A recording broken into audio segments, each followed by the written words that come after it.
Hola amigos, hoy les traigo una historia de terror que se llama La macabra aparición de la calle Juárez. Empecemos. Por la calle Juárez, entre Aquiles Cerdán y Coronado, existe la casa que pueden ver en la fotografía, aunque la fachada ha sufrido los embates del tiempo, los vándalos y demás factores, el interior es una historia muy diferente pues su grado de conservación es alto, el labrado del capitel de las columnas y los arcos está casi intacto, las losetas de piedra del piso del patio, el adoquín de los pasillos, sus puertas y ventanas incluso conserva muchos muebles antiguos que alguna vez debieron haber engalanado las habitaciones, todo se encuentra en su estado original, es decir no ha sido restaurada por lo que no tiene ese aspecto de casa nueva con estilo antiguo, esta casa tiene su belleza intacta, algunas losetas del piso están gastadas, con algunos desniveles, las puertas de madera maciza son vetustas, los muebles están cubiertos de polvo y muchos de ellos están amontonados en las habitaciones del final, pero esto es precisamente lo que da carácter a esa casa, su encanto es la de atravesar por un portal al pasado en donde la mano del tiempo dejó ese rincón intacto.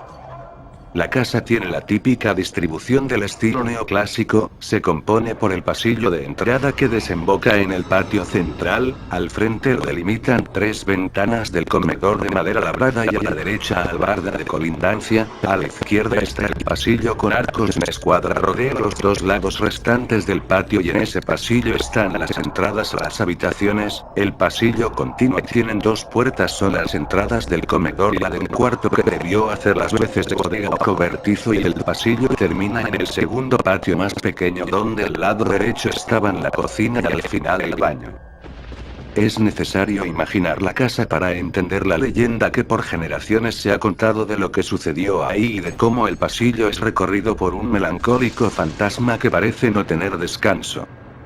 Mucho pudimos ver el interior de esa casa porque a mediados de los 90 había un bazar en ese lugar, de hecho en esa calle había tres de estos negocios y en la esquina con Aquiles Cerdán con la entrada por esa calle había uno más, aunque algunos ya le llamaban la calle de los bazares en tono de burla, el de esta casa era especial, además de la imponente casa, los artículos eran de verdad curiosos, no eran televisores y modulares de medio uso, ni muebles desechados, no, ahí había ropa, pero de gala y muy antigua, joyería de plata algunas con plumas de pavo real, libros antiguos, ahí se vendió una biografía de Porfirio Díaz con la orilla de hilo de oro y presuntamente firmada por él mismo, una carabina 30-30 oxidada así como unas carrilleras, entre muchas cosas curiosas, todas a precios simbólicos, la sola visita a ese bazar valía la pena, ya ni decir de comprar algún objeto, además el aspecto de la casa le daba el marco perfecto a ese bazar tan peculiar. En ese bazar se cerraba a las 8 de la noche, pues era bien sabido por la familia Reyes Contreras, que por la noche sucedía algo escalofriante, se podía escuchar unos sollozos provenientes del segundo patio, si alguien se atrevía a ir a investigar aumentaba la intensidad hasta convertirse en un llanto angustioso y tristísimo, entrecortado por jadeos para tomar aliento los cuales poco a poco se hacían espaciados y débiles hasta que se escuchaba una prolongada exhalación final. Además de vez en vez se escuchaba que tarareaban la marcha nupcial, a veces a plena luz de día, causando el desconcierto de los clientes y a decir de la familia ya muy entrada la noche se podía ver una novia andar por el pasillo tarareando como en un murmullo la marcha nupcial, con el ramo de rosas blancas entre sus manos, y andar lentamente hasta llegar al patio trasero donde desaparecía, otros pudieron verla bajo la luz de la luna llena parada al final del segundo patio, con su vestido de novia y el velo cubriéndole el rostro, los más valientes que se quedaban a observarla juraron con una de sus manos apartaba el velo su rostro y en parpaleo a una velocidad increíble llegaba frente a ellos mostrándoles su rostro de calavera, si debajo del velo nupcial estaba un cráneo desnudo que provocaba el terror absoluto de quien la viera.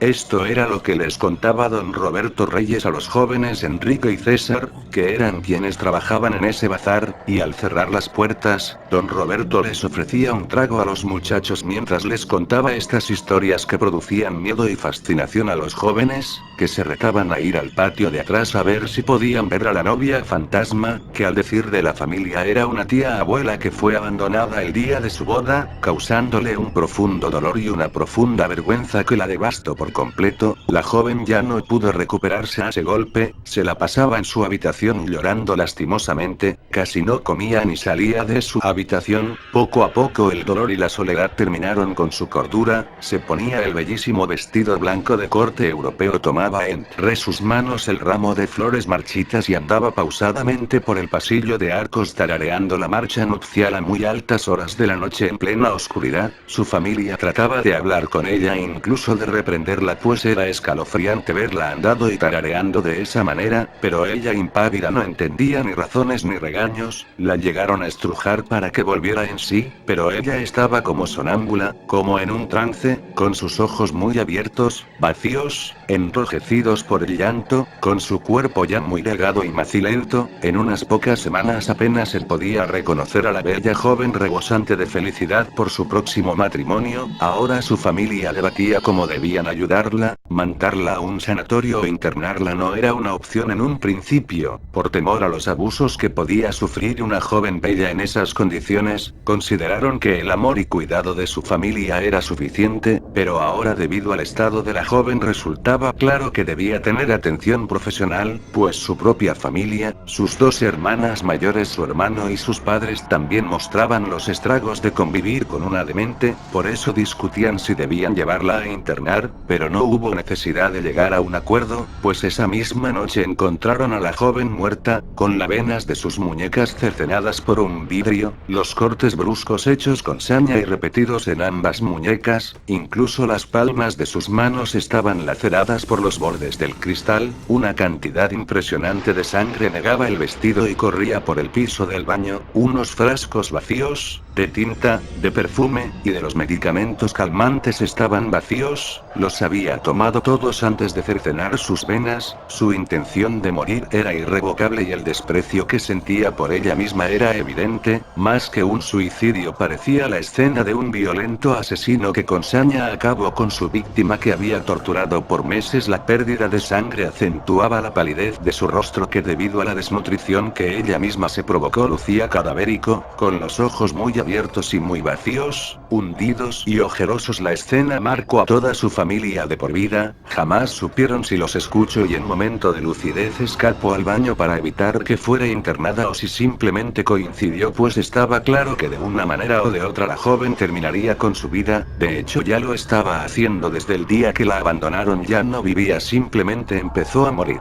El asunto se trató con el mayor hermetismo. La familia se fue de esa casa y al cabo de unos años la habitaron familiares que no sabían detalles de lo ocurrido y ellos fueron los primeros que testificaron la macabra aparición. Eventualmente nadie quiso quedarse en esa casa, solo se habitan las dos recámaras que tienen ventanas a la calle Juárez. El resto de la casa quedó desierto y conservado en el tiempo. En el momento que el bazar se abrió, las vitrinas estaban sobre el pasillos de entrada y en el patio algunos muebles de jardín que también estaban a la venta. Las recámaras desde luego no se abrían a nadie, ni a los clientes ni a los encargados, y nadie atravesaba más allá del patio ni al comedor, ni mucho menos al segundo patio, pero el par de muchachos limpiando, los clientes preguntando por todo, la música que venía de una vieja consola de discos de los años 50s, que más tenía aspecto de ataúd que de otra cosa, pero en sus tiempos era lo más sofisticado y elegante. Todo ese barullo hacía sentirse viva a la casa.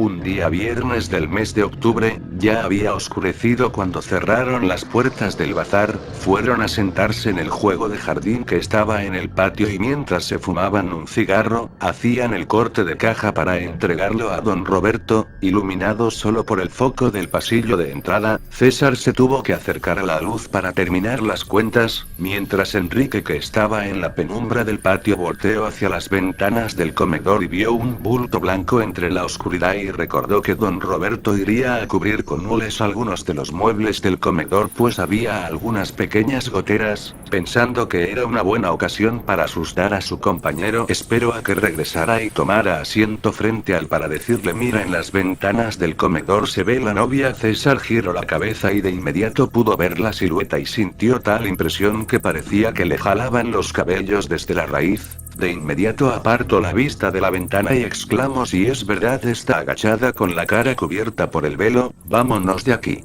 Al escuchar la detallada descripción, Enrique volteó de nuevo y se quedó viendo el bulto fijamente. Poco a poco esa silueta fue tomando forma y en efecto parecía que estaba agachada. Se dibujaba la silueta de la cabeza debajo de la transparencia del velo e incluso se veía una coronilla de flores sobre su cabeza, sus manos juntas como orando. Pero don Roberto jamás mencionó esos detalles, tampoco dijo que se apareciera en el comedor, así que, culpando a la imaginación y envalentonado porque sabía que era una cubierta de hule, se ponderó ante su amigo diciéndole: yo voy a investigar. Claro que César trató de impedirlo, pues estaba más que convencido que era el fantasma de la novia, pero no pudo evitar que Enrique atravesara él y se perdiera en el oscuro pasillo para entrar al comedor. No pudo evitar sentirse temeroso al entrar en la oscuridad apenas iluminada por la escasa luz que entraba por las ventanas, la penumbra y las sillas altas de madera labrada alrededor de la mesa cubiertas de polvo, pero sin hule ni sábanas ni ninguna cubierta que semejara una silueta. Pero tratando de desentrañar el misterio, se paró en el ventanal donde se veía el bulto, pensando que era un juego de luces a través de los viejos cristales que deformaban el entorno por ser tan viejos. Vio a su compañero ya casi en la puerta de la calle, recargado con los codos en la vitrina de la entrada con una mano cubriendo su rostro. Sonrió un poco por el susto que le había propinado, pensó en quedarse ahí sin hacer ruido para ver qué hacía su amigo, pero se sintió observado como si sobre su cabeza estuviera alguien o algo observándolo. Quiso levantar la cabeza pero no se atrevió. Quizá la novia trepó por la pared como una araña monstruosa y ahora la veía desde arriba, quizá flotaba sobre él vaporosamente, quizá recto debajo de la mesa gateando como un animal espectral.